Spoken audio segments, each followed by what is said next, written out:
ఒక బలమైన విజ్ఞాపన దేవుని సన్నిధిలో మనం చేయడానికి దేవుడు మనం సిద్ధపరిచినట్టుగా, దేవుడు ఈ వాక్యము ద్వారా దేవుడు మనతో మాట్లాడినట్టుగా చిన్న ప్రార్థన చేసుకుందాం. మహోన్నతుడా, సర్వాధికారి, జీవం కలిగిన తండ్రి, నీ పరిశుద్ధమైన దివ్యగల నామను బట్టి నీకు వేలాది వందనాలు, స్తుతులు, స్తోత్రాలు చెల్లిస్తున్నాం. నీ కృప కనికరమును బట్టి, దయను బట్టి ఈ వారమంతయు నీ రెక్కల నీడ క్రింద మమ్మల్ని సజీవులుగా ఉంచి దాచి కాపాడు, బలపరిచి, స్థిరపరిచి నీ శక్తిని మాకు అనుగ్రహించి ఈ వారాంతం మన విజ్ఞాపన కూడికలో మేమందరము చేరి నేను స్తుతించి గణపరిచి మా సంఘ క్షేమం కోసం విజ్ఞాపన చేయుటకును, అంత మాత్రం కాకుండా రేపు పరిశుద్ధ దినానికి మమ్మల్ని మేము పరిశుద్ధపరచుకునేటకును మీరు మమ్మను సమకూర్చినందుకు నీకు స్తోత్రం. చదవబడిన వాక్యము ద్వారా మాతో మాట్లాడి ఒక శ్రేష్టమైన విజ్ఞాపన ఈ పాద సన్నిధిలో మేము చేయనట్లుగా మా మనసును సిద్ధం చేసి బలపరచమని యేసు నామమున అడిగి వేడుకొంచున్నాము తండ్రి, ఆమేన్. దేవునికి స్తోత్రం. హల్లెలూయా. Praise the Lord. హల్లెలూయా.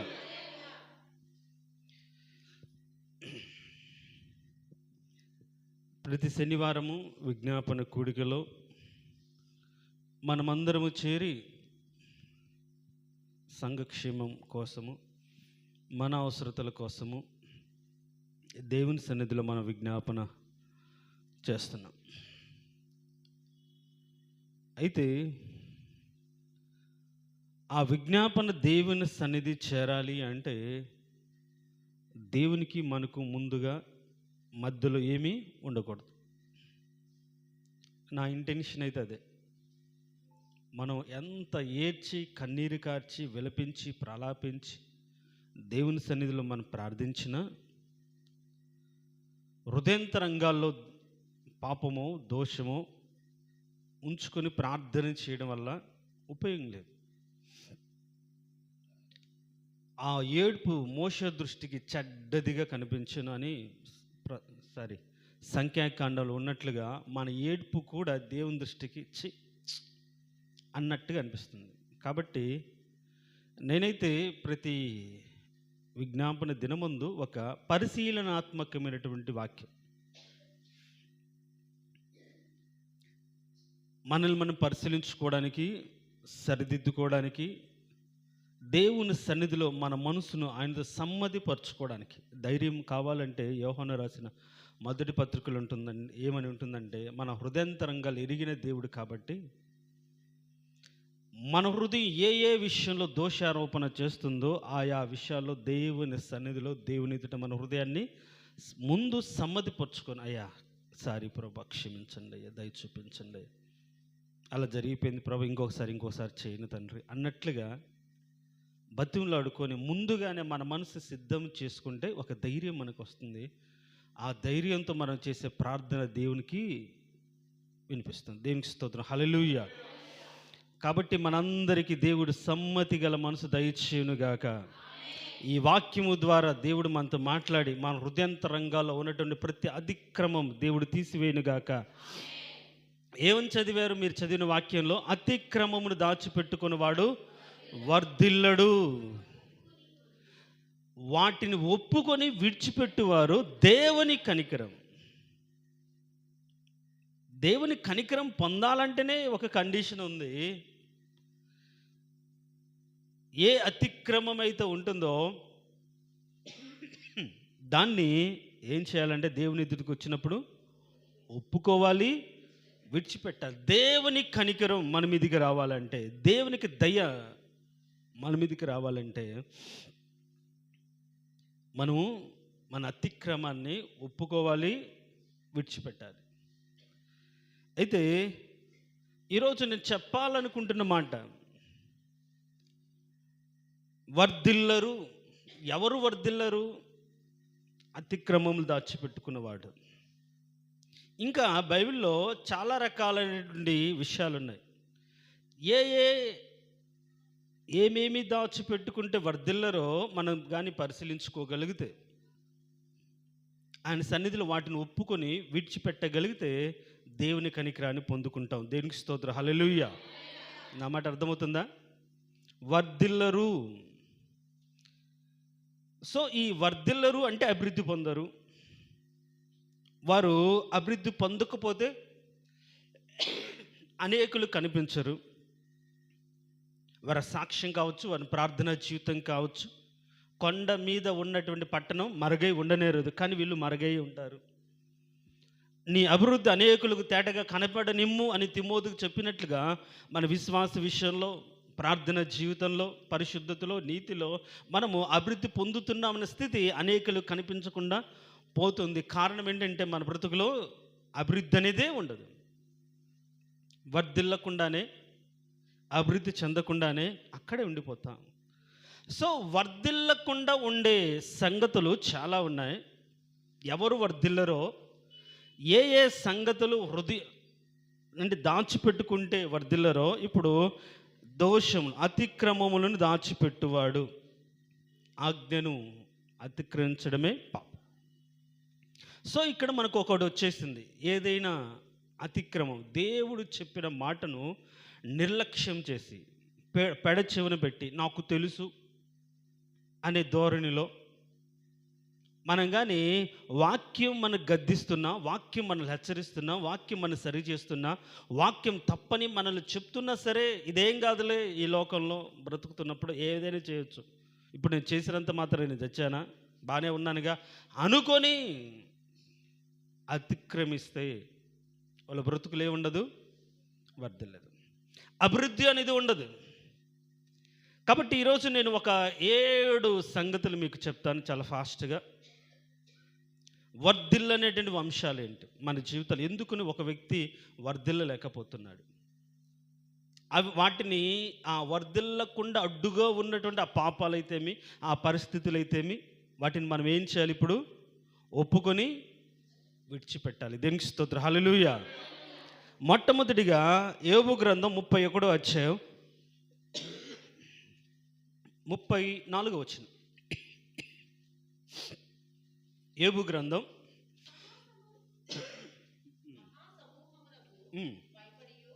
దానిపైన వచ్చిన కూడా చదవమ్మా. ఆదాము చేసినట్లు నా దోషమును దాచిపెట్టుకొని. చాలు. ఏ దాచిపెట్టుకుంటే వర్ధిల్లరు, దాచిపెట్టుకుని వాడు వర్ధిల్లడు అని చెప్పాం కదా. ఏమేమి దాచిపెట్టుకుంటే వర్ధిల్లరో ఇప్పుడు మీకు తెలియజేస్తాను. అవి ఒకవేళ మన జీవితంలో ఉన్నాయేమో పరిశీలించుకొని, ఉంటే ఏం చేయాలి? ఒప్పుకోవాలి, విడిచిపెట్టాలి. విడిచిపెట్టినప్పుడు మాత్రమే దేవుని కనికిరం.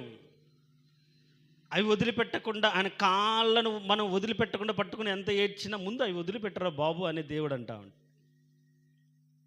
కాబట్టి మనం మొదట ఒప్పుకోవాలి, అవును తండ్రి నీది న్యాయమే, కరెక్టే, నేను నిన్న ఉన్నాను, ఇలా చేశాను, ఇలా అన్నాను, ఇలా తిరిగాను అని ఒప్పుకోవాలి. ఇక మీదట తిరగకుండా, అలా చేయకుండా దాన్ని వదిలిపెట్టాలి. సో ఇప్పుడు మనం చెప్పుకుంటున్న అంశం ఏంటంటే వర్ధిల్లరు. ఎవరు వర్ధిల్లరు అంటే, మొట్టమొదటిగా నేను చెప్తున్నాను, దోషము దాచుకునేవాడు వర్ధిల్లడు. ఎవరంట? దీనికి ఇక్కడ డైరెక్ట్ ఎగ్జాంపుల్, డైరెక్ట్గా ఆ యోబు భక్తుడు చాలా డైరెక్ట్గా అంటున్నాడు, ఆదాము చేసినట్లు దోషమును దాచిపెట్టుకొని. తినవద్దన్న పండు తిన్నాడు. ఇప్పుడు తిన్నవాడు తమ బ్రతుకుల్లో ఆ స్థితి మారిపోయిన తర్వాత, అరే దేవుడు చెప్పినట్టు నేను వినలేకపోయాను అని దేవుని ఎదుటికి వచ్చి, ప్రభువా నా భార్య మాట విన్నాను, వినాల్సి వచ్చిందో, తప్పైతే జరిగిపోయింది ప్రభు, ఏం చేయమంటారని యథార్థంగా దేవుని దగ్గరకు రాలేకపోయాడు. ఎక్కడికి వెళ్ళాడు? మనకు తెలియని ముచ్చటేం కాదు కదా, చెట్టు చాటున దాచుకుంది. ఆయన స్వరం వినపడగానే ఎక్కడ? ఏదేను తోటలో ఆయన స్వరము వినపడింది. సంఘములో కూడా ఆయన స్వరం వినపడుతున్నప్పుడు కొందరు దాక్కుంటుంటారు, కొందరు దాచుకుంటూ ఉంటారు, కొందరు తెలివిగా తప్పించుకుంటుంటారు. దేవుని స్వరం వినగానే ఆదాము ఏం చేశాడు? దాక్కున్నారు. ఆదాము హవ్వలు దాక్కున్నారు, దాచిపెట్టుకున్నారు. ఆజ్ఞ అతిక్రమించాము అనే ఆలోచన వాళ్ళకు తెలుసు. కాబట్టే మహిమ దేహం పోయింది, దిగంబరం అయిపోయాము, ఇంకేం చేయాలి ఈ స్థితిలో, ఆయన ఒక్కడే కదా, ఆయన మాట వినలేదు అని ఆయన యొద్దకు రాకుండా నీ స్వరం మేము వినినప్పుడు మేము దాక్కుకుంటేమి. ఈ రోజుల్లో కూడా దోషాన్ని దాచుకుంటున్నారు. దేవుని యొక్క వాక్యం సంఘంలో నువ్వు చేస్తుంది కరెక్ట్ కాదు, మార్చుకో అన్నగాని దాచుకుంటున్నారు, వదిలిపెట్టట్లేదు. తప్పదు కదా అన్నట్లుగా ఇది బాగా అలవాటైంది. మనుషులం కదా, మనుషులకే మరి దేవుడు, జంతువులకు కాదు, పశువులకు కాదు. అర్థమవుతుందా? మనుషుల కోసమైనా ఆయన పరలోకాన్ని వదిలిపెట్టి ఈ లోకానికి వచ్చింది, ప్రాణం పెట్టింది మన కోసమే. కాబట్టి మనం మార్చబడాలని, వదిలిపెట్టాలని, ఒక సరైన స్థితిలో మన బ్రతుకును నిలబెట్టుకోవాలని మన కోసం వస్తే మనం మనుషులం కదా అని మన ఇష్టానుసారంగా బ్రతుకుతాం. కరెక్ట్ కాదు. నీకోసం ప్రాణం పెట్టిన దేవుని కోసం నువ్వు కొన్ని వదిలిపెట్టకపోవడం, దాన్ని కవర్ చేసుకోవడానికి లోక సంబంధమైన మనుషులు మాట్లాడినట్లుగా మాట్లాడడం కరెక్ట్ కాదు. అందుకని ఈ రోజుల్లో చాలామంది వారి యొక్క దోషాలు బయటపడకుండా, వాళ్ళ తప్పిదాలు బయటపడకుండా, ఆజ్ఞను అతిక్రమించి దేవుని మాటకు లోబడకుండా చేసిన దాన్ని బట్టి వాళ్ళు కోల్పోయినవి కూడా అందరికీ తెలియకుండా ఏం చేస్తారంటే దాక్కుంటుంటారు, దాచిపెట్టుకుంటుంటారు. సో ఎవరు వర్ధిల్లారు అంటే మొట్టమొదటిగా దోషము దాచిపెట్టుకున్నవాడు వర్ధిల్లాడు. ఆదాము ఏమన్నా వర్ధిల్లాడా? ఆ కింద వచ్చినాన్ని చదివితే 34 వచ్చిన, ఇది మీకు చెప్పాలని నేను ఉద్దేశంతో చెప్తున్నాను. మహాసమూహమునకు భయపడియు, కుటుంబముల తిరస్కారమునకు జడిసియు, నేను మౌనంగా ఉండి నా ద్వారము దాటి బయలు వెళ్ళక రొమ్ములో నా పాపమును కప్పుకొని ఎడల పరమునన్న దేవుని దృష్టికి నేను వేషధారిని అగుదును. వేషధారి అనే దానికి ఒక నిర్వచనం, డెఫినేషన్, దానికి ఒక డిస్క్రిప్షన్. ఎవరు వేషధారి అనే దానికి ఎవరు అంటే దోషాన్ని కప్పుకొని రొమ్ములో హృదయంలో ఉంచుకొని బయటికి రాకుండా, అక్కడే ఉంది, ఇంటికి బయటికి రాకుండా లోపల వాటిని కప్పుకుంటారు. ఈరోజు ఎంతమంది దేవుని దృష్టికి వేషధారులు ఉన్నారు? హృదయంలో రొమ్ములో ఉంచుకుంటారు పాపాన్ని, హృదయంలో ఉంచుకుంటారు దోషాన్ని, మళ్ళీ పైకి వచ్చి మందిరంలో వచ్చి మహోన్నతమైన దేవా అని అడుగుతాం.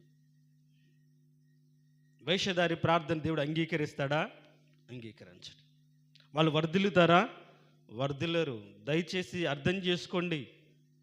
దేవుని దృష్టికి నువ్వు వేషధారిగా, రొమ్ములో అంటే హృదయంలో పాపం ఉంచుకొని, దోషం ఉంచుకొని, మనుషులకు కనిపించకుండా నువ్వు దాక్కొని వాళ్ళు చూడలేదులే అనుకొని నువ్వు హృదయంలో పాపం ఉంచుకొని నువ్వు మందిరానికి వచ్చినా ప్రార్థన చేసినా నువ్వు వేషధారివి.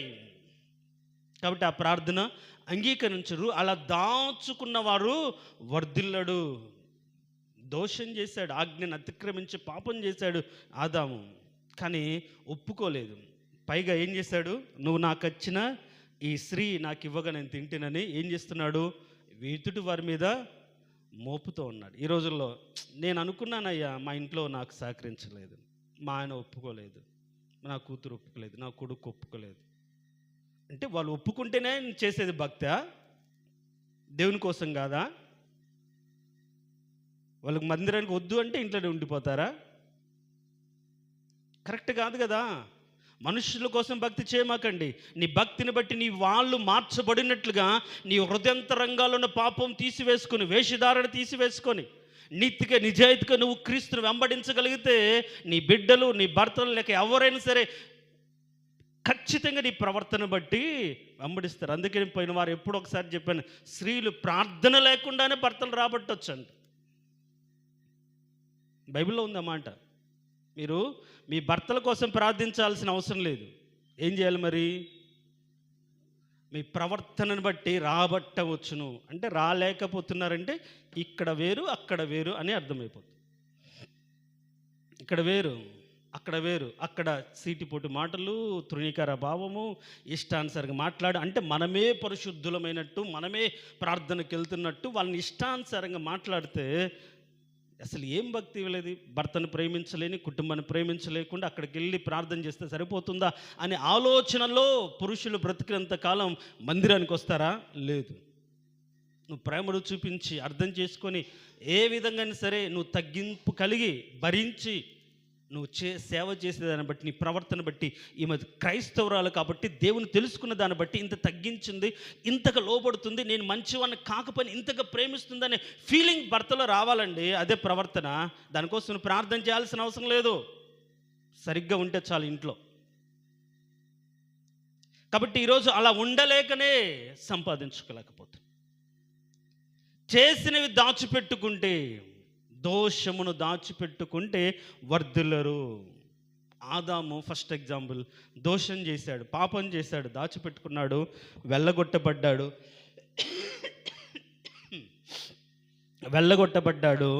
అక్కడ నుంచి కారణం ఏంటంటే దేవుని కనికరం ఆయన మీదకి రాలేకపోతే. అయ్యో, ఎప్పుడు వస్తుంది కనికరం? మనం కూడా ఎవరైనా సరే ఎప్పుడు క్షమిస్తామండి? మన అనరాని మాటలు అని వింటారు, ఒకవేళ తిట్టుంటారు, మనకు తెలియకుండా సాటుగా ఎన్నో మాటలు అని వింటారు. కానీ మన ఎదుటికి వచ్చి అక్క, వదిన, లేకుండా అత్త, నేను అనుకోకుండా అట్లా అన్నాను, దయతో క్షమించు, సారీ, నేను అలా అనండాల్సిందని కాదు అని ఎప్పుడైతే మనతో మాట్లాడి పశ్చాత్తాప భావంతో మనం అడుగుతారో హృదయపూర్వకంగా మనం క్షమిస్తాం. అవునా కదా? వాళ్ళు మనతో మాట్లాడకుండా, వాళ్ళు పశ్చాత్తాప పడకుండా మనం ఏం చేస్తాం? డిస్టెన్స్ మెయింటైన్ చేస్తాం. ఒకవేళ మాట్లాడతామేమో కానీ మనలో అన్నారనే ఫీలింగ్ ఎప్పుడు అది హృదయంలో తులుస్తూనే ఉంటుంది. కానీ ఎప్పుడైతే మనస్ఫూర్తిగా హృదయం విప్పి బాధపడుతూ సారీ అని చెప్తారో, క్షమించమని అడుగుతారో, ఖచ్చితంగా మనం కూడా క్షమించి వారితో హృదయపూర్వకం. అంటే దేవుని సన్నిధికి ఒకవేళ నేను తప్పు చేశాను ప్రభువా, నా భార్య మాట విన్నాను, నా భార్య సాధన మాట విన్నది, ఏం చేయాలి అని ఆయన అడగక ముందే, రాకముందే ఆయన దగ్గరికి వచ్చి అడిగింటే బాగుండేది, ఒప్పుకుంటే బాగుండేది, విడిచిపెట్టింటే బాగుండేది. ఆయన అడిగిన తర్వాత ఒప్పుకోవడం కరెక్ట్ కాదు. దొంగతనం చేసిన వాడు దొరికితేనే కదా ఒప్పుకునేది. దొరక్కపోతే ఏం చేస్తాడు? దొరలాగా తిరుగుతుంటాడు, అంతే. ఏదైనా జరగకముందే మనం దేవుని దగ్గరికి వచ్చి ఒప్పుకోవాలి. జరిగిన తర్వాత అబ్బా అలా చేయకుండా సారీ ప్రభు అంటే కాదు, దాని మూల్యం చెల్లించుకోవాలి. కాబట్టి దాచిపెట్టువాడు, దోషము దాచిపెట్టుకోనివాడు వర్ధిల్లాడు. ఒకవేళ ఈ సంవత్సరం అంతా ఏ దోషాలు రొమ్ములు దాచిపెట్టుకో వేషధారికి బ్రతికావు, అందుకే నీ బ్రతుకుల్లో అభివృద్ధి లేదు, అందుకే నీ బ్రతుకుల్లో దేవుడు నిన్ను దీవించట్లేదు. మొట్టమొదటిగా. రెండవదిగా,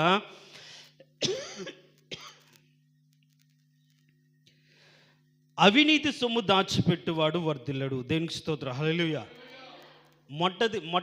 మొట్టమొదటిది దోషమును దాచిపెట్టుకున్న వర్ధిల్లడు. రెండవది అవినీతి సొమ్ము. నీతిగా కాకుండా అన్యాయంగా, అక్రమంగా వచ్చే సొమ్మును దాచిపెట్టుకున్నవాడు వర్ధిల్లడు. మీరు కానీ రాజుల్లో రెండవ గ్రంథం 5వ అధ్యాయం, రాజుల్లో 2వ గ్రంథం 5వ అధ్యాయం 24వ వచనం.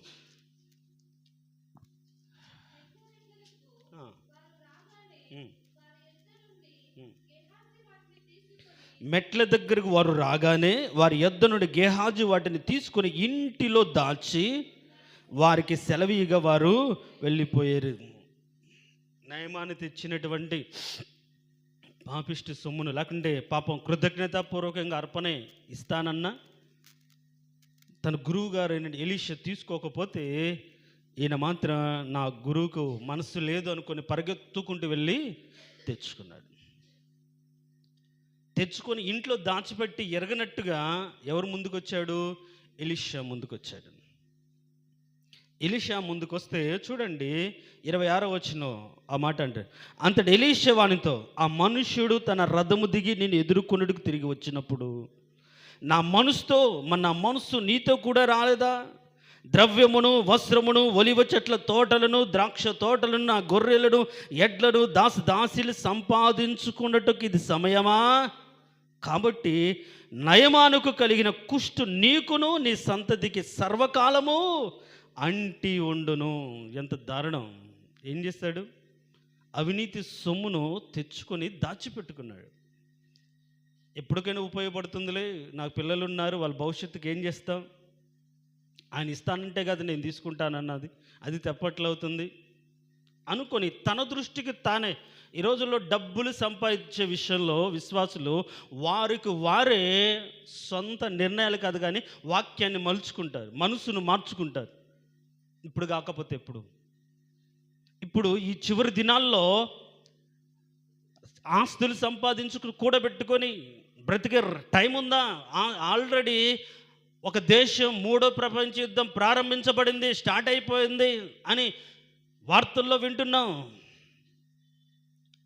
అవి అంటే బాలిస్టిక్ క్షిపణులు, అంటే ఖండాంతర క్షిపణులు ప్రయోగించి ఒకరి దేశంలో ఒకరు నాశనం చేయడానికి ప్రయోగించిన సందర్భాలు మనం చూస్తున్నాం. దేశాల మీదకి దేశాలు లేసాయి.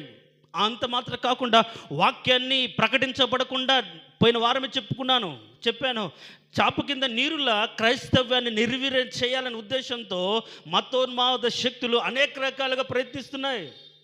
ఈ టైంలో మనం కాపాడుకోవాల్సిందేంటి, మనం సంపాదించుకోవాల్సిందేంటి?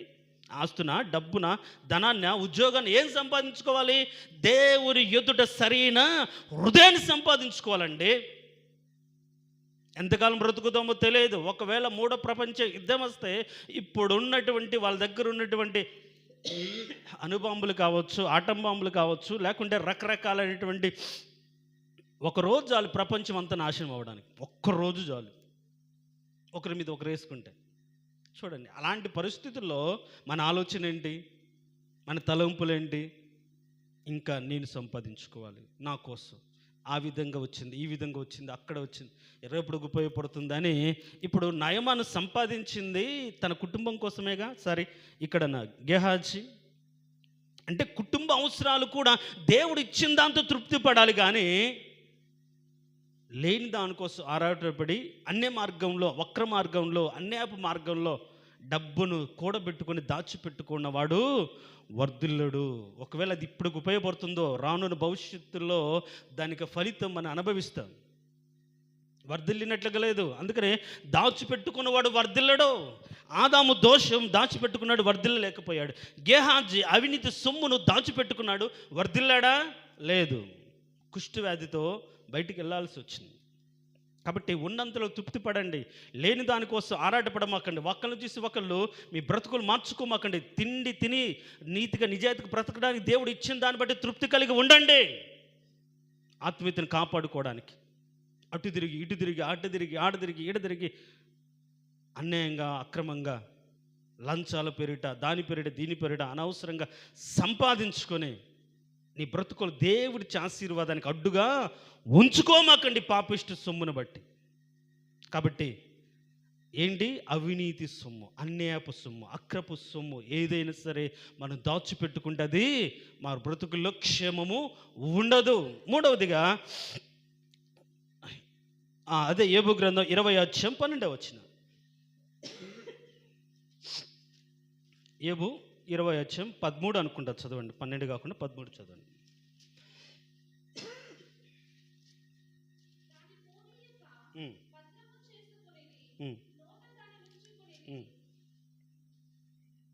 ఆ 12 నుంచి చదువుతాను చూడండి. చెడుతనమును వారి నోటికి తీయగా ఉండును, వారి నాలుక కింద దాన్ని దాచిపెట్టిరి, దాన్ని పోనీక భద్రము చేసుకునిరి, నోట దానిని ఉంచుకునిరి. చెడుతనాన్ని ఇప్పుడు ఎక్కడ ఉంచుకున్నారు? నాలుక క్రింద ఉంచుకున్నారు. నోరు తెరిస్తే చాలు శాపనార్థాలు, నోరు తెరిస్తే చాలు మంచి మాట ఏమి రాదు. నోరు తెరిస్తే చాలు వాళ్ళ గురించి రకరకాలని తెలియకపోయినా మనకే తెలిసినట్టుగా క్రియలు, చెడుతనం మాటల్లో. ఎక్కడుంది ఈ చెడుతనం? నాలుక క్రిందే ఉంది. ఒకవేళ నాలుక కింద మన చెడుతనం ఉంటే కింద వచ్చినాలు కానీ చదివితే కడుపులో దేవుతాయి. చూడండి ఏమైనా ఉందో.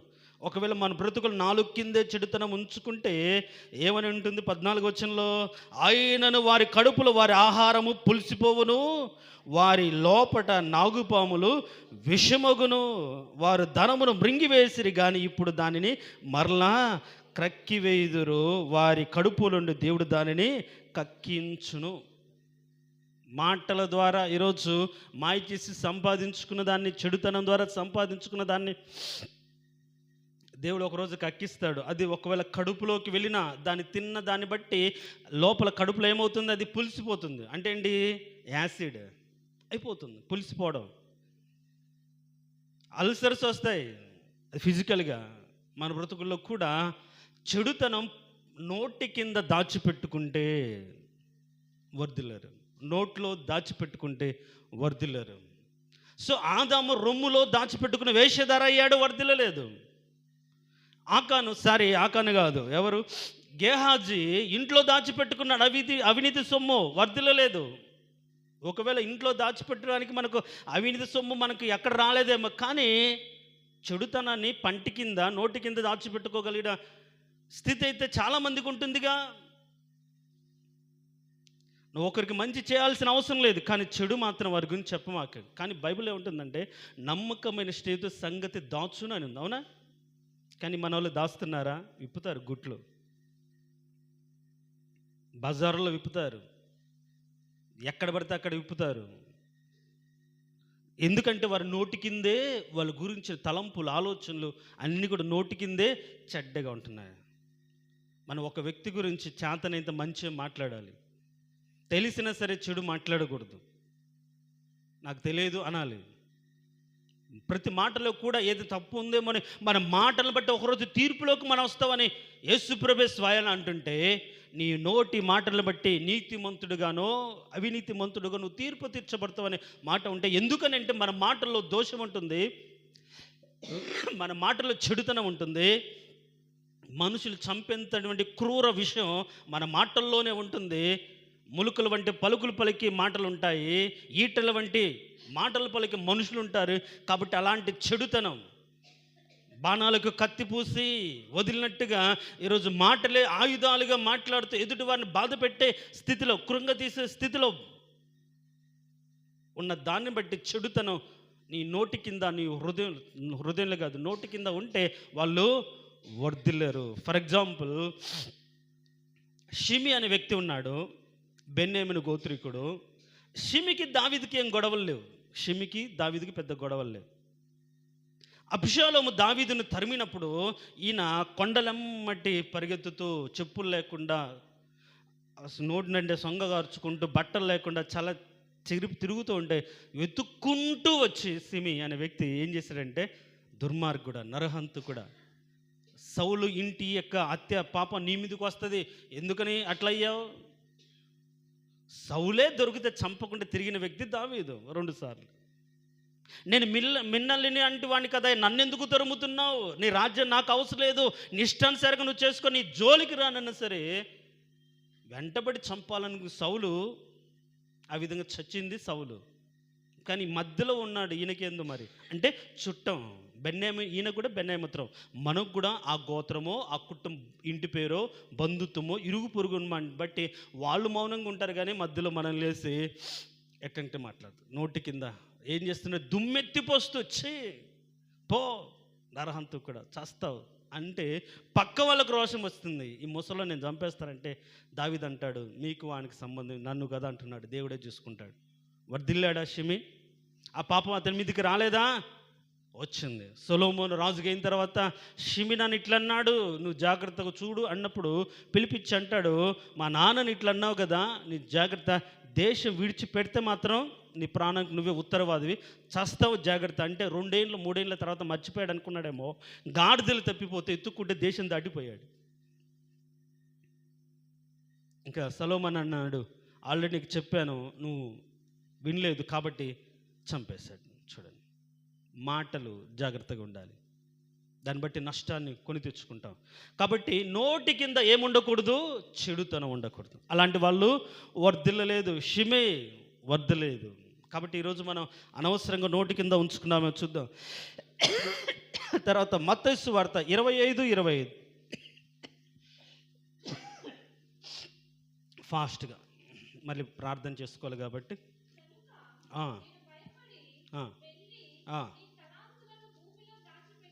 చాలు. తలాంతులను దాచిపెట్టుకుని వాడు వర్ధిల్లాడు. మొదట దోషమును దాచిపెట్టుకున్నవాడు వర్ధిల్లలేదు. ఎవరి గురించి చెప్పుకున్నాం? ఆకాను. అవినీతి సొమ్మును దాచిపెట్టుకున్నవాడు వర్ధిల్లలేదు. ఎవరి గురించి చెప్పుకున్నాం? గేహాజీ. చెడుతనం నోటి క్రింద దాచిపెట్టుకున్నవాడు ఎవరు? షిమి అనే వ్యక్తి. తర్వాత తలాంతును, దేవుడిచ్చిన తలాంతుని ఈరోజు దాచిపెట్టుకుంటున్నారు.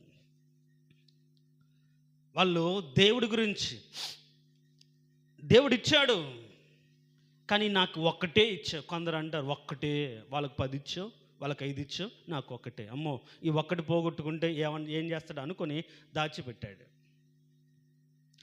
అంటే విశ్వాస పరిమాణము చొప్పున ఒక్కొక్కడికి ఆయనే విభజించాడు. నీ విశ్వాసం ఇంతైతే నువ్వు చేయగల సామర్థ్యం ఉంటే నీకు ఇస్తాడు.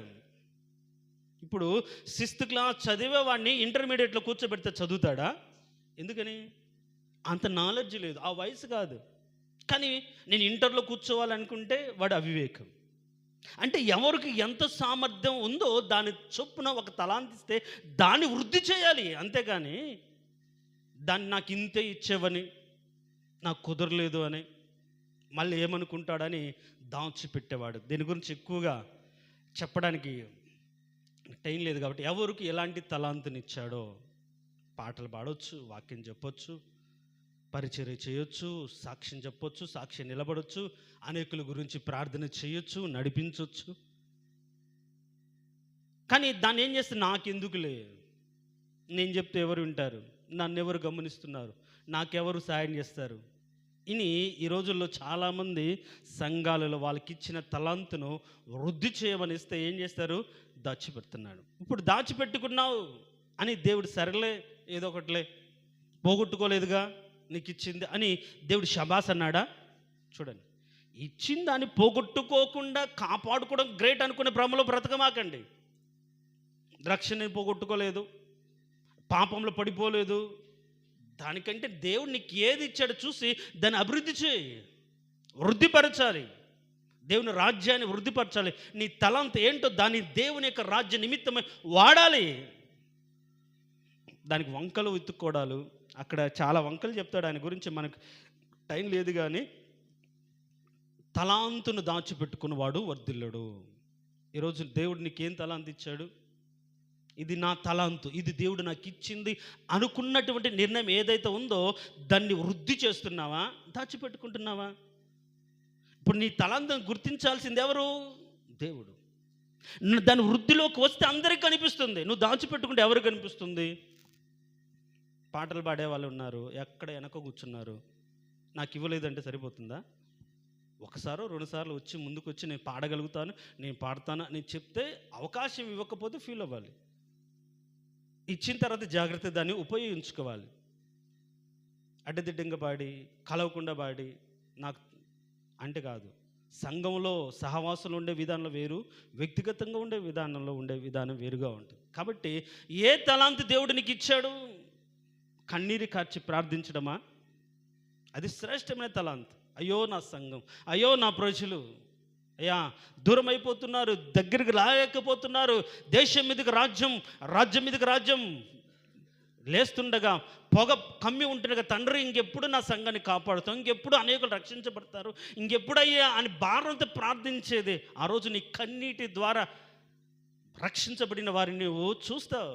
ఇదిగో వీళ్ళ ప్రార్థన ద్వారా వీళ్ళు రక్షించుకున్న బిడ్డలు వీళ్ళు అని చెప్తారు. కాబట్టి ఏ తలాంతు ఉంది, ఆ తలాంతు నువ్వేం చేసుకోవాలి?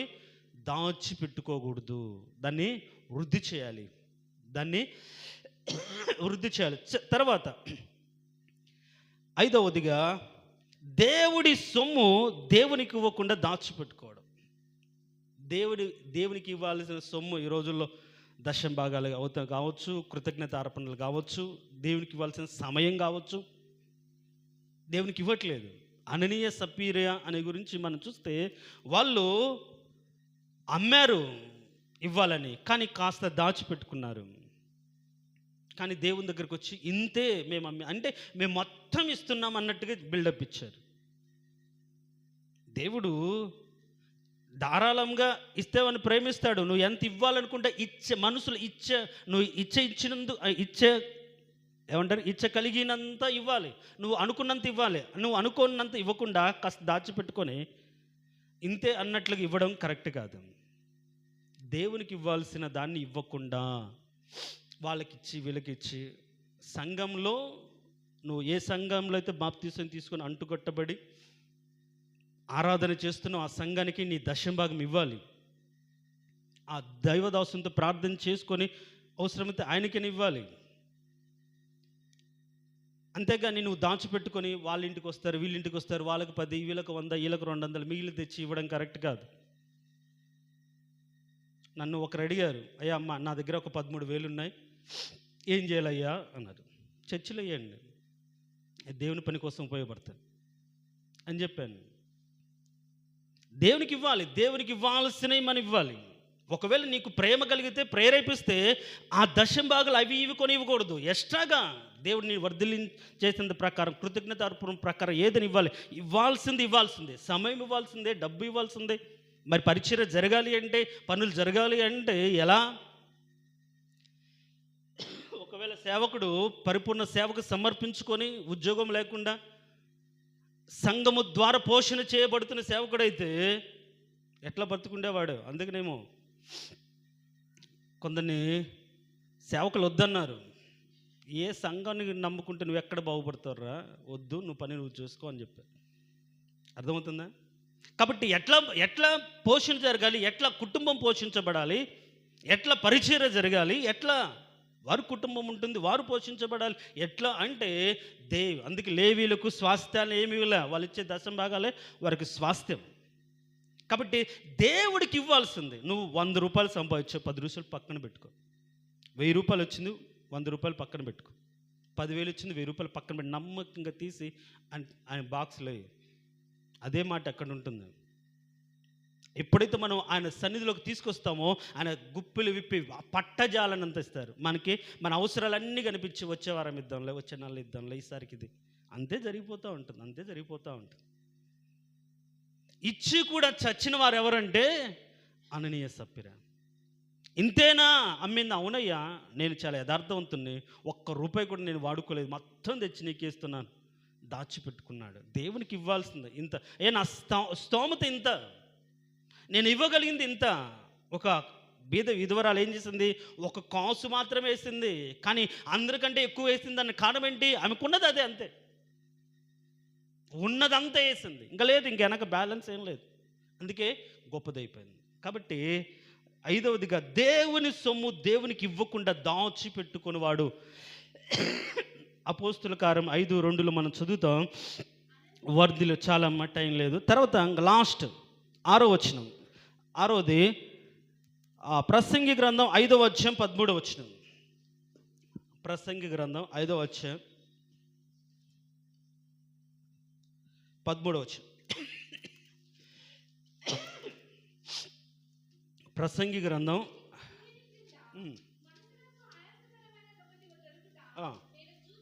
చాలు, అక్కడి నుంచి నేను చదువుతా. అదేదనగా ఆస్తి గలవాడు తన ఆస్తిని దాచిపెట్టుకొని తనకు నాశనము తెప్పించుకొనును. అయితే ఆస్తి దురదృష్టం వలన నశించిపోవును. అతడు పుత్రులు గలవాడైనను అతని చేతులు ఏమీ లేకపోవును. వాడు ఏ ప్రకారంగా తల్లి గర్భము నుండి వచ్చునో ఆ ప్రకారముగానే తాను వచ్చినట్లే దిగంబరిగా మరలిపోవును. తాను ప్రయాసపడి చేసుకుని దానిలో ఏదైనాను చేత పట్టుకుని పోవుడు. అతడు వచ్చిన ప్రకంగానే మరలా పోవును. తన కోసము మాత్రమే ఆస్తి సంపాదించుకునేవాడు. ఇప్పుడు చెప్పుకున్నాం, పరిచర్య భారం ఉంటుంది. పరిచర్యకు ఒకవేళ ఇవ్వగలిగిన వాళ్ళు ఉంటే, బీదలు ఇబ్బంది పడుతుంటారు, కష్టాలు ఉంటారు, అడగలేకపోతూ ఉంటారు. అది గమనించినప్పుడు, అదే బైబిల్లో ఉంటుంది, చేయగలిగి ఉండి చేయకపోతే పాపము. నీ దగ్గర ఉంది, 100 రూపాయలు ఇవ్వగలిగిన సామర్థ్యం నీకు ఉంది, కానీ చూస్తూ ఊరుకొని అట్లనే ఉండిపోతూ ఉంటారు. నన్ను అడగలేదు కదా అనే ఆలోచన కరెక్ట్ కాదు. ఈ విధంగా ఆస్తి ఒకడు విస్తారంగా సంపాదించుకున్నాడు. తినుము త్రాగుము సుఖించమన్నాడు. ఏమైనా వర్ధిల్లాడా? లేదు. ఏమైనా కట్టుకొని పోయాడా? లేదు. అందుకని ఇక్కడ మన కోసం మాత్రమే, నా బిడ్డలు, నేను, నా వాళ్ళే ఉండాలి, నా కోసం సంపాదించుకున్న వాళ్ళు అనుకుంటే మనం చూస్తాం. చాలామంది కూడా వాడు అనుభవించలేకుండా పోయిన సందర్భాలు కూడా మనకు తెలుసు. మన మధ్యలో కూడా ఉన్నారు, ఇప్పుడు కూడా అనుభవించలేని స్థితిలో ఉంటున్నారు. కాబట్టి ఆస్తి దేవుడిచ్చిందే అభివృద్ధి అనేది. దాంట్లో దేవునికి ఇవ్వాల్సింది ఇవ్వాలి, బీదలకు ఇవ్వాల్సింది ఇవ్వాలి. ఒక ధనవంతుడు కుక్కలాగుతూ కురుపులతో వచ్చి మీద అక్కడ బళ్ళ దగ్గర పడి ఉన్న కనీసం ఒక రొట్టె ముక్క కూడా వేయలే. ఏం చేశాడు? ఆ బళ్ళ మించి పడే రొట్టె ముక్కలు తిని బతికాడు. అంటే వేయలే. అందుకనే పొరుగు వాడిని తిరస్కరించేవాడు పాపం చేసిన వాడు అగును అని ఉంటుంది. ఎట్లా తిరస్కరిస్తే మనం ఉన్న డబ్బును బట్టి, నాకేం, ఎవరే నా దగ్గర రావాల్సిందే, ఎవరే నన్ను అడగాల్సిందే. కాబట్టి ఈరోజు ఆస్తి గురించి ఒక మాట ఉంటుంది. అయితే అదేంటంటే 5:18 ఏమంటుందంటే, మరి కోరదగినది గాను చూడముచ్చడైనది గాను నాకు కనబడింది ఏదనగా, ఒకడు తనకు నియమించిన ఆయుష్కాల దినములన్నీ ఒకడు అన్నపానములు పుచ్చుకొనుచు తన కష్టార్జితం అంతటి వలన క్షేమంగా బ్రతుకుచుండుటయే ఇది వానికి భాగ్యము. మరియు దేవుడు ఒకనికి ధనధాన్య సమృద్ధి ఇచ్చి దాని యందు తన భాగం అనుభవించుటకును అన్నపానములు పుచ్చుకున్నట్టుకును తన కష్టార్జితమందు సంతోషించుటకు వీలు కలగజేసిన ఎడలా అతనికి ఆ స్థితి దేవుని ఆశీర్వాదం వలన కలిగినది అనుకోవాలి. అంతేగాని ఇది నా కష్టార్జితం, నేను నా పితరులు సంపాదించుకుందని నీకు మాత్రం ఉండక, అది దేవుని కృప అంతే. కాబట్టి ఆస్తిని తన కోసం మాత్రమే కూర్చుకునేవాడు, ఇక్కడేముంటుంది, ఆస్తి గలవాడు తన ఆస్తిని దాచిపెట్టుకొని తనకు నాశనం కొని తెచ్చుకొనును. కాబట్టి వీలైనంత సహాయం చేయండి, పేదలకు సహాయం చేయండి, లేమి కలిగిన వారికి, దీనులకు, దిక్కులేని వారికి కాస్త ఆదరించండి. ఉంటే డబ్బు ఉండి, ఆస్తి ఉండి, సంపాదన ఉంటే సంఘ పరిచర్లో కాస్త దాన్ని వాడండి. కాబట్టి ఆస్తిని దాచిపెట్టుకున్నాడు ఒక వ్యక్తి. తినుము త్రాగుము సుఖించు. ఒక్క రోజన బతికాడా? రాత్రికి రాత్రమే. అట్ లాస్ట్ చివరిగా విగ్రహాలను దాచిపెట్టుకుంటే ఎవరు? రాహేలు. 31 ఆదికాండం 31, 33, 34లో ఉంది. కాబట్టి ఈ విగ్రహాలను దాచిపెట్టుకుంటే ఆమె వర్ధిల్లలేదు, బేతేలుకు కూడా వెళ్లకుండా మధ్యలోనే చనిపోయింది. కాబట్టి 7 అంశాలు ఈరోజు మీకు చెప్పాను. 1, ఆదాము ఏం చేశాడు? దోషమును రొమ్ములు దాచిపెట్టుకున్నాడు. వర్ధిల్లాడా? వర్ధిల్లలేదు. గేహాజీ అవినీతి సొమ్మును దాచిపెట్టుకున్నాడు. వర్ధిల్లాడా? వర్ధిల్లలేదు. షిమి చెడుతనాన్ని తన నాలుగు కింద దాచిపెట్టుకున్నాడు. వర్ధిల్లాడా? వర్ధిల్లలేదు. తర్వాత ఒక వ్యక్తి దేవుడిచ్చిన తలాంతును దాచిపెట్టాడు. వర్ధిల్లాడా? వర్ధిల్లలేదు. దేవుని సొమ్మును ఇవ్వాలనుకున్నది ఇవ్వకుండా అననీయ సఫీరా దాచిపెట్టుకున్నారు. వర్ధిల్లారా? వర్ధిల్లలేదు. తమ కొరక మాత్రం ఆస్తిని కొందరు దాచిపెట్టుకున్నారు. ధనవంతుడు వర్ధిల్లాడా? వర్ధిల్లలేదు. విగ్రహాలను దాచిపెట్టుకుంది రాహేలు. వర్ధిల్లిందా? లేదు, మధ్యలో పోయింది. ఒకవేళ ఇలాంటి అనుభవాలు ఏవైనా ఉంటే ఏం చేయాలి? ఇప్పుడు మనం అతిక్రమములు దాచిపెట్టుకున్నవాడు వర్ధిల్లడు. ఇవన్నీ కూడా రకరకాలైన అతిక్రమాలు. కాబట్టి మనం వర్ధిల్లకుండా, అభివృద్ధి పొందకుండా, దేవునిలో బలపడకుండా ఏది అడ్డుగా ఉందో, పాపం ఉందో, అవినీతి ఉందో, చెడుతనం ఉందో, తలాంతును వాడకుండా దాన్ని కప్పిపెట్టామేమో, దేవునికి ఇవ్వకుండా దాచిపెట్టుకున్నామేమో, విగ్రహాలను దాచుకున్నామేమో, వాటిని వదిలిపెట్టితే మాత్రం, ఒప్పుకొని వదిలిపెడితేనే కనికరం. లేకపోతే నైట్ అంతా ప్రార్థన చేసిన ఉపయోగం లేదు. అంతే. నీతిమంతుని నోట నుంచి వచ్చే ఒక మనపూర్వకమైన ఒక మాట చాలు దేవుని క్రియ జరిగించడానికి. దేవుడు ఏమన్నాడు? దేవా, నా మనవి అంగీకరిస్తున్నకు నీకు స్తోత్రం అన్నాడు. ఇప్పుడు లాజర్ సమాధి దగ్గరకు వచ్చి యేసుప్రభు ఏమని ప్రార్థన చేశాడు? బహోన్నతమైన దేవుడు ప్రభా, మహాకాశాలు సృష్టించిన వాడు, విడిపించగలి, ఇన్ని అనలేదు. ఒకటే, నా మనవి వింటావు ప్రభా, నీకు స్తోత్రం, రా లాజరు అన్నాడు, వచ్చేసి. కాబట్టి మనం ఏం చేయాలి? ఒప్పుకొని విడిచిపెడితే మన బ్రతుకుల్లో మనము వర్ధిల్లుతాం. తలలు వంచండి. తలలు వంచిన మనం ఒక్క నిమిషం, పోయిన వారంలాగానే ఈ వారం కూడా మనం అందరం కలిసి ప్రార్థన చేద్దాం. కాబట్టి దానికంటే ముందుగా దేవుడు నిన్ను అంగీకరించినట్లుగా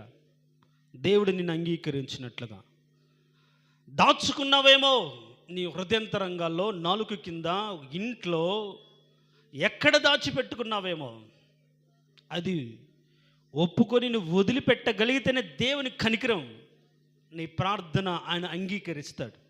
వదిలిపెట్టుకోకుండా అంగలార్చిన, వదిలిపెట్టకుండా విలపించిన, వదిలిపెట్టకుండా గోజాడిన ఉపయోగం లేదు. ప్రియ దేవుని సంగమా, దేవుడు నీతో సూటిగా బహుస్పష్టంగా మాట్లాడినప్పుడు, ఎందుకని ఇన్ని సంవత్సరాలు వర్ధిల్లలేకపోయావు? ఏం దాచిపెట్టుకున్నావు? ఒక 7 అంశాలు మాత్రమే మనం ఈరోజు ధ్యానం చేసాం.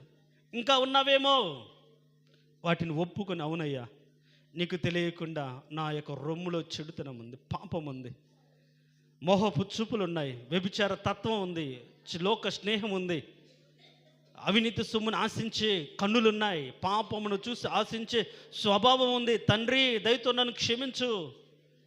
నా వాటిని బయటికి పడకుండా, బయటికి రాకుండా నేను ఇంట్లోనే లోపలే ఉండి చాలా నీతిమంతుడిగా, బుద్ధిమంతురాలుగా బ్రతుకుతున్నాను.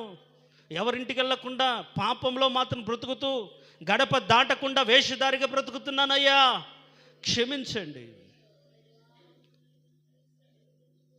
ఒక్కసారి మనల్ని మనం పరిశీలించుకుందాం.